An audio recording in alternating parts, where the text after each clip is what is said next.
Welcome back, everyone, to the Our Outdoors portion of your weekend. Whether you're on the ice, or maybe you're out there on the deer stand, or you're chasing those pheasants through the cattails in that snow-covered landscape that we have now, I'm your host, Nick Simons, an outdoors writer with my materials online at newsdakota.com and dakotaedge.com, here and happy to be sharing it all with you as we get into December, the middle stretch already. Boy, and if you're counting, you only got a couple weeks left till that holiday season is upon us. So get your shopping done now. Get all of those great items bought for your favorite hunter and angler stocking stuffers and presents.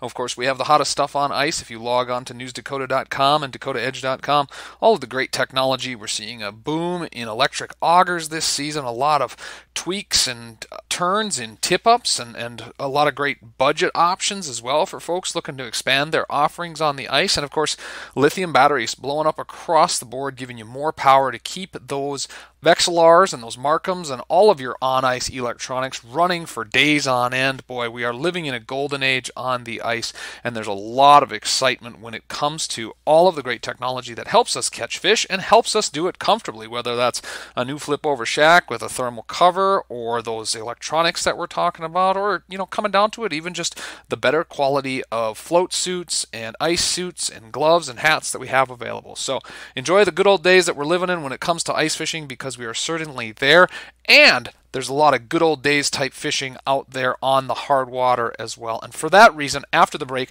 we're going to have BJ Kratz with the North Dakota Game and Fish Department. He's the Southeast Fisheries District Supervisor. He's going to give us some insight on some of the bigger lakes, the ones that you know and love, Ashtabula, Spiritwood, the reservoirs over by Jamestown. But then he's also going to let you in on some of that great fishing to be found in some of those smaller lakes. A lot of good information coming up right after this quick break, so please stay tuned.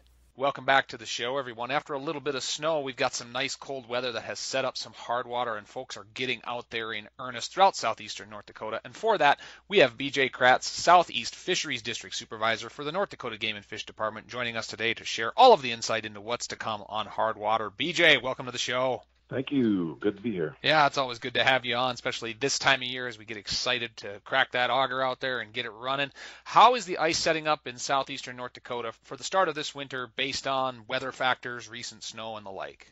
We were actually in pretty good ice making weather. We had pretty consistently 2 to 4 inches of pretty good quality ice prior to this last little snowstorm that we got. Not to say that there weren't areas that were still open on some places where, from the wind and waterfall and whatnot, typical this time of year. But, and anytime we have wind mixed with precipitation, whether it be snow or rain or whatever, that tends to complicate matters a little bit for making good quality ice. But the cold temperature should help. I'm hoping that here relatively soon things should be at least safe enough to get out on foot and catch some of those fish that are out there. That's right. Getting on that early ice bite is a priority for a lot of folks right around the holidays. How are the water levels looking? I remember 2-3 years back we had all that late autumn rain, and this year we've had some autumn rain, but it wasn't as significant. How are things looking around the region for water levels? That's a good point too. And I think that if it wasn't for some of that precipitation we had, a couple of years ago, we would have taken a lot bigger hit this year than we actually have. Surprisingly, most district lakes are down, 20 to 24 inches on the average. And just because of that, surplus moisture that we had a couple of years back with that late stuff into the fall and whatnot, we were at maximum elevation for a lot of those lakes are record highs. So we're capitalizing on the bank of yesteryear, so to speak, to keep us in the game this year. If we don't obviously see some relief this winter with some snow or late spring rains or something, things could be a lot different next year. That they certainly could, and obviously that affects a lot of the levels that we see on our reservoirs, and reservoirs make up some of the great fishing in the southeast. BJ, when we talk about some of those lakes, I think of the big four: Lake Ashtabula, Spiritwood, Jamestown Reservoir, and then of course Pipestem. How is Ashtabula setting up headed into winter, and what can ice anglers expect for the popular species on that lake? Ashtabula is always a fun lake for people. At least I enjoy it a lot just because of the diversity of fish species that are present there. We don't have a lot of lakes in the Southeast District that have so many different fish species, and not only that, but good opportunities or maybe even the best chance opportunity to catch larger fish. And Lake Ashtabula certainly holds its fair share, whether it be, crappies to the walleyes that are in there. There's some very large pike in there. And when you're out there fishing, the beauty of that lake is that you just never know what you're going to catch. And even more exciting is sometimes you never know how big it might be. So when we look to the west, obviously Spiritwood Lake, the next stop along the interstate there, is there still a fair amount of pike spearing going on in those nice clear waters? And are we seeing any other species come in? It depends on the year on Spiritwood. It's not like it, was historically. And a lot of that's driven by the amount of natural reproduction we get with northern pike. Obviously, the springs that we have lots of runoff coming into these lakes, we have good natural reproduction for pike. And it never used to be that we relied on Mother Nature quite so much for pike propagation, but due to the tremendous amount of lakes in the state right now and a lot of these walleye managed waters, our capacity to produce fish in the hatchery and get everything stocked like we want to is limited a little bit. So sometimes we have to cut, certain species or cut numbers to make sure everything gets its fair share, so to speak, of fish. So that's not to say that there isn't pike in Spiritwood. It's consistently a producer, and sometimes it's clearer than others, but overall there's definitely opportunities out there for pike, probably a little better than Spiritwood.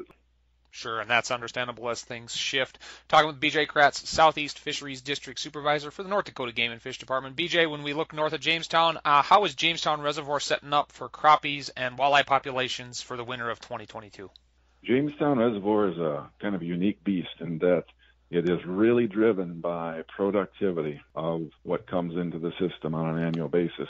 And as everyone knows, this year with the drought we had, we didn't have a lot of inflows at all. In fact, it didn't even fill. And that being said, it tends to affect the fish community in a negative way as far as forage production goes. So typically you'll have very slow growth rates for fish, and probably ends up to be, in the end, to be a lot of mortality. Needless to say, crappies are kind of not necessarily immune to that, but they do have the capacity to feed on plankton, and I think that continually gives that species kind of an advantage on Jamestown. Even though anglers had a little slower fishing this summer, according to our crappie assessment that we do each year in May, the numbers are really up there, and I expect that'll just translate into next spring, and people should be able to have good opportunities for crappies this year. And I mean, there's still a fair amount of walleyes in there. Pike numbers are okay. The fish that are there will probably be hungry and cooperate well, but you'll have to probably search a little bit to find them. Sure, that's right. Get out there and punch those holes and get your Saturday morning workout in. Wrapping it up, Pipestem is kind of in a rebuilding process. We had the winter kill a few years back. Will there be much for ice anglers this year, or are we still a few seasons out? Well, if you're gauging the pipestem by the crappie population, there probably won't be much. We're still in a recovery mode. We're still looking every year for that big age class that could survive the winters. But the perch population in there is better probably than it's ever been. And that's certainly given anglers some opportunity this last summer, and the pike population is crazy good. I mean, we had catch rates there. Anglers were catching fish and a lot of good shore fishing opportunities, and it was a really good year for pike. So I expect it this winter, pike and perch, and there'll be a few walleyes mixed in there too for folks. Sure thing. When one species go down, it's nice to know that folks can find one that steps up to fill in that void. We're talking with BJ Kratz, Southeast Fisheries District Supervisor. Beyond those main southeast lakes, where can folks go for perch? What lakes are maybe established, or maybe some sleepers you want to give a couple hints to? Sure. Last year, a lot of the anglers around here have kind of focused on that Barnes County stuff. North Hobart Lake was really good. Had a lot of successful and happy anglers out there, good catch rates for perch, and a pretty good average size, 10, 11 inches. So that was good. We did get into North Eccleston, which is just a little bit to the west. This year I sample that every other year, and the indications are there that there's a pretty robust perch population in there, and we had some bigger fish in there this year than we did a couple years ago in our survey. So providing those fish are hungry, that's another great possibility for perch anglers. And a little farther to the west, that stuff over toward Medina and Cleveland, that Brooks complex is through the last several years produced a lot of good fishing opportunities for people. It's pretty big. It'll move around a lot, but once you find them, you can have some pretty memorable times there. So. Yeah, those green and yellow footballs sure are a lot of fun coming up through the hole. There are a lot of smaller bodies, too, that are stocked with walleyes in the region. What are some of your top picks there?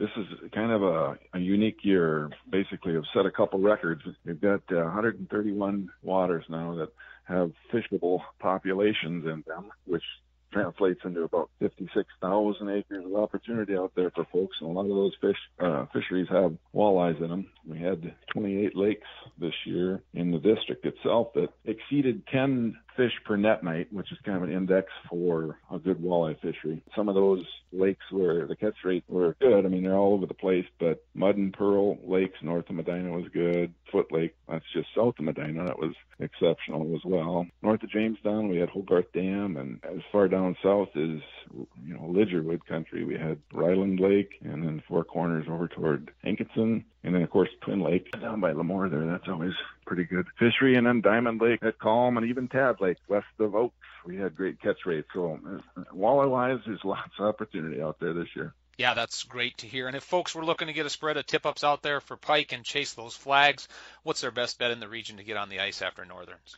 I'd have to say Flood Lake. That's down there by Cullum. Great numbers of 3 to 5 pound pike in that system. And then, of course, if you're a little farther south and east, maybe Grass Lake near Lidgerwood. Same type of deal. Great abundance of 2 to 4 pounders there. So pretty good pike fishing this year. That sounds like a great boatload of opportunities there, or fish house load of opportunities as it might be with the ice out there. BJ, we thank you so much for your insight and for sharing those opportunities. And most importantly, thank you so much for being on the show today. You bet. Thank you. So some fantastic information there from BJ Kratz, Fisheries Supervisor for the Southeastern District with the North Dakota Game and Fish Department, naming names and making sure folks get out there. Log on to gf.nd.gov and you can check out those fisheries surveys that he referenced for all of those different lakes, whether you're after perch or pike or walleyes. So many incredible opportunities as the ice sets up and folks have a chance to get on the hard water. Remember to have a life jacket or a float suit and those ice picks and some cleats for your feet as you're stepping out on that newly formed ice. Take a kid with you when you know it is safe and you know the bite is hot, so you can have a great time. And if you do, I'm sure I'll see you in our outdoors.